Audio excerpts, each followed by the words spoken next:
এই ফুলগুলো লাগানো হয়েছিল 21শে ফেব্রুয়ারিকে উদ্দেশ্য করে। 21শে ফেব্রুয়ারির দিনে এই ফুলগুলো ফোটেনি, সেই জন্য আজকে দেরি হয়ে গেছে। আজকে 27 তারিখ।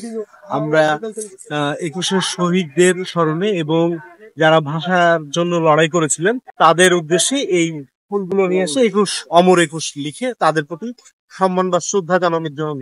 কারণ উনারা আমাদের জন্য যে ভাষাকে পিছিয়ে দিলে পারে একটি জাতিকে, একটি দেশকে পিছিয়ে দেওয়া, এই যে আমাদের ছাত্র উপলব্ধি করেছিলেন যে না, ভাষাকে পিছানো যাবে না। কিন্তু আজকের ভাষা আন্দোলন 52 সালে হয়েছে, আজকে এতদিন পরে কিন্তু ওনাদের যে উদ্দেশ্য ছিল, চেতনা ছিল, সেই জায়গা কিন্তু এখনো পূরণ হয়নি। যেমন ওনারা বৈষম্যহীন সমাজ চেয়েছিলেন, ওনারা এই দেশ একটি সুখী সমৃদ্ধশালী বৈষম্যহীন অসাম্প্রদায়িক রাষ্ট্র যেন গঠিত হয়, সেটা তাদের চিন্তা চেতনা ছিল বলে আমি বিশ্বাস করি বা মনে করি।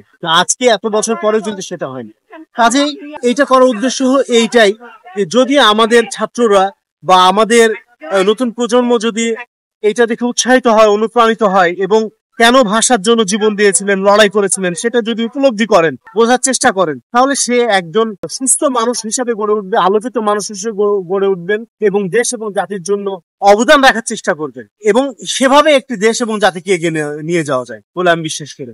সেই উদ্দেশ্যেই আমাদের অনুষ্ঠানটা করার ক্ষুদ্র প্রচেষ্টা। এখানে প্রায় 3000 গাছ লাগানো হয়েছিল, হয়তো 2500 থেকে 3000 বা কিছু বেশি কিছু কম। এত রাজশাহীতে এত জায়গা থাকতে আপনি রাজশাহী কলেজটা কেন বেছে নিলেন, এটাই শোনা দিতে হবে। দেখেন, রাজশাহী কলেজ থেকে আমরা জানি যে রাজশাহী কলেজের প্রথম ভাষার জন্য যে শহীদ মিনারটা বা স্মৃতি স্তম্ভটা তৈরি হয় তা বাংলাদেশের প্রথম এখানেই হয়েছিল। কাজে এটা একটা গুরুত্বপূর্ণ স্থান।